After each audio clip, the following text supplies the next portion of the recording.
Karnataka high court ఒక తీర్పు సంచలనం సృష్టిస్తోంది. బెంగళూరులో మడివాళ పోలీస్ స్టేషన్ పరిధిలో కంప్లైంట్ ఇవ్వడానికి ఒక మహిళా లాయర్ వెళ్ళారు అక్కడికి.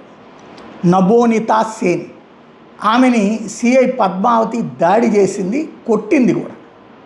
దీని మీద కేసు నమోదు చేయమని ఆదేశిస్తే కూడా అసహనంగా ప్రవర్తించారు పోలీసులు. మొదట ఆ సిఐ, తర్వాత న్యాయమూర్తి జస్టిస్ ఎం నాగప్రసన్న ఈ అంశం మీద విచారణకు ఆదేశిస్తే అక్కడ ఉన్నటువంటి సీసీ కెమెరాలని వెరిఫై చేస్తే బూటు కాళ్లతో ఆ లాయర్ని కొట్టారు అన్నటువంటి దృశ్యం బయటపడింది.